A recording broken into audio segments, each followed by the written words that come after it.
Assalamualaikum warahmatullahi wabarakatuh.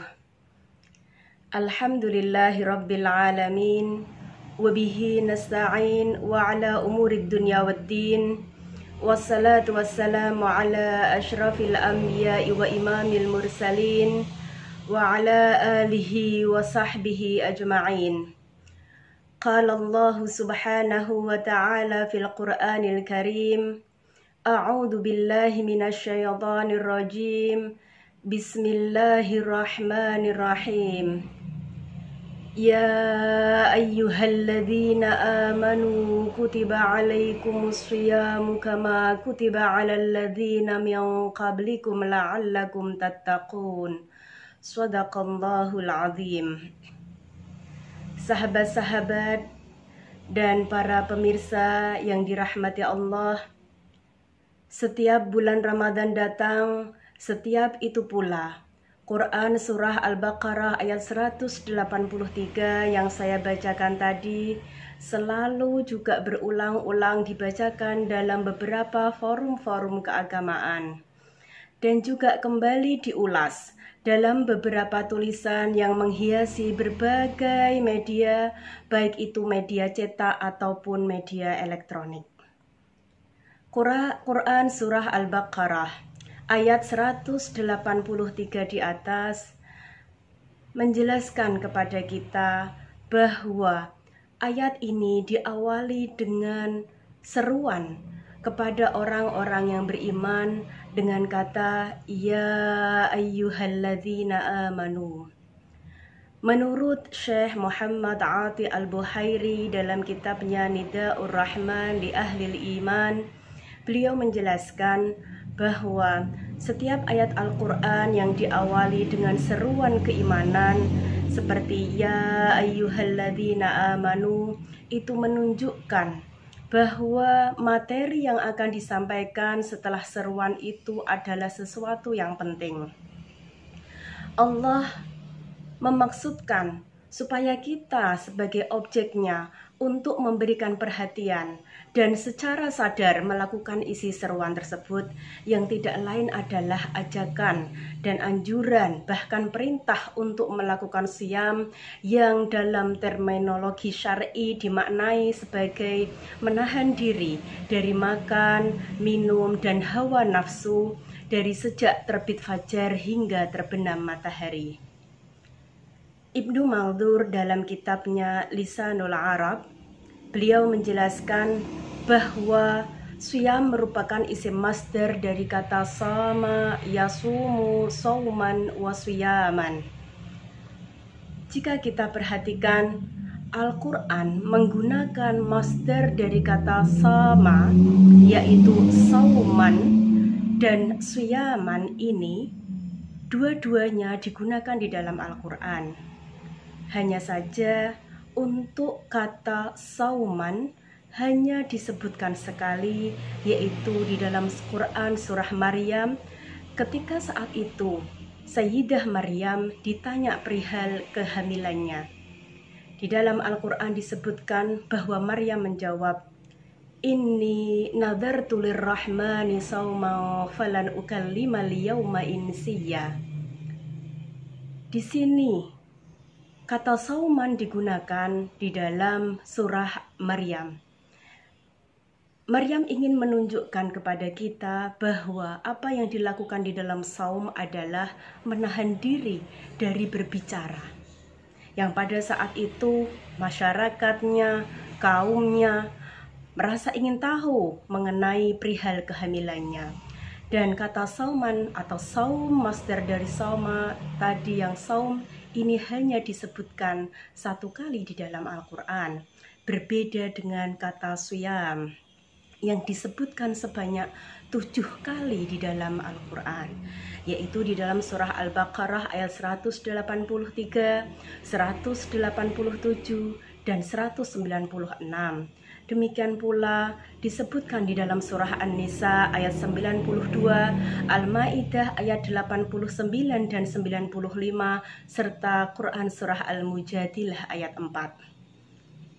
Mengamati penggunaan isim masdar antara sauman dan suyaman tadi, banyak kalangan yang menganggap keduanya adalah sinonim yang bermuara pada arti yang sama, yaitu menahan diri. Namun, sebagian pakar membedakannya antar kedua kata tersebut, antara sauman dan siyaman, dengan argumen bahwa banyaknya huruf dan harokat yang membentuk susunan kata tersebut mengindikasikan maknanya yang lebih dalam, bahwa siyam itu mengandung huruf yang lebih banyak daripada kata sauman. Imam Az-Zarkashi dalam kitabnya Al-Burhan fi Ulumil Quran secara bijak mengatakan bahwa siyam yang disebutkan di dalam Al-Quran itu adalah merujuk pada puasa yang dikenal dalam Islam selama ini. Berbeda dengan kata sauman yang hanya menahan dari berbicara saja, tetapi siyam adalah menahan dari 3 hal, yaitu makan, minum, dan hawa nafsu.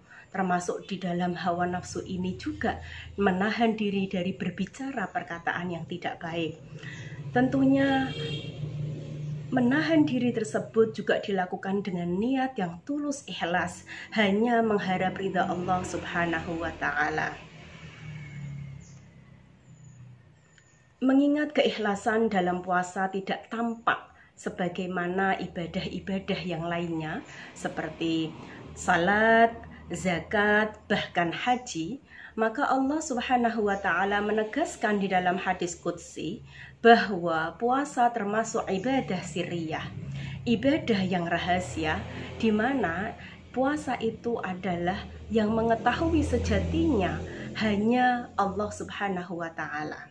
Maka di dalam hadis qudsi disebutkan as-saumu li wa ana ajzi bihi, bahwa puasa itu untukku dan aku sendirilah yang akan membalasnya. Hadis riwayat Bukhari dan Muslim. Maka tidak ada tujuan lain yang diinginkan dalam proses ibadah puasa ini kecuali untuk mencapai derajat muttaqin atau tergolong di dalam orang-orang yang bertakwa. Sahabat-sahabat dan para pemirsa yang dirahmati Allah, lalu apa sebenarnya takwa tersebut? Kalau kita rujuk di beberapa literatur, kitab-kitab, maka kita sering mendapati bahwa takwa itu adalah konsisten menjalankan perintah-perintah Allah dan meninggalkan larangan-larangan Allah. Kaitannya dengan puasa ini, Rasulullah Muhammad SAW juga telah memberikan petunjuk kepada kita beberapa cara untuk mencapai derajat muttaqin dalam proses berpuasa umat Islam di dalam beberapa sabda beliau. Beliau pernah ngendikan, man lam yada' qawla zuri wal amala bihi falaysa lillahi hajatun fi ayyada'a ta'amahu wa syarabahu. Barang siapa yang tidak meninggalkan berkata dusta dan tetap melakukan perilaku buruk tersebut, maka Allah tidak butuh ia meninggalkan makanan dan minumannya. Itu artinya bahwa meskipun dia telah menahan diri dari makan dan minum, tetapi tetap melakukan perbuatan yang buruk, tetap berkata yang dusta, yang tidak bisa dipertanggungjawabkan, maka Allah tidak mempedulikan puasanya tersebut. Dalam sabda Rasulullah SAW yang lain, beliau juga mengatakan, laisa siyamu minal akli wasyurbi, bahwa puasa atau siam itu tidak hanya sekadar menahan diri dari makan dan minum saja. Innamas siyamu minal lahwi warrafathi. Hadis riwayat Ibnu Khuzaimah. Sejatinya, kata Rasulullah, puasa itu adalah menahan diri dari yang sia-sia dan keji atau haram. 2 hadis yang tadi saya sebutkan itu mengajarkan kepada kita bahwa seyogianya dalam melakukan ibadah puasa tidak dilakukan secara terpaksa. Karena puasa atau siyam hakikatnya adalah menahan diri dari seluruh hal yang dilarang di dalam agama. baik berupa perkataan ataupun perbuatan.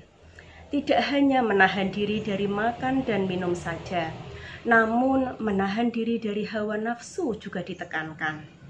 Mata ikut berpuasa dari melihat yang haram, telinga ikut berpuasa dari mendengar yang haram, mulut berpuasa dari berkata yang haram, tangan juga berpuasa dari memegang dan mengambil yang haram. Demikian pula dengan kaki juga dilarang melangkah menuju tempat yang haram. Demikian yang bisa saya sampaikan. Semoga kita semuanya bisa mengambil halawah Ramadan ini dengan memaksimalkan ibadah puasa atau siam dan juga ibadah-ibadah yang lainnya. Demikian wal'afu minkum wallahul muwafiq ila aqwamit thariq. Wassalamualaikum warahmatullahi wabarakatuh.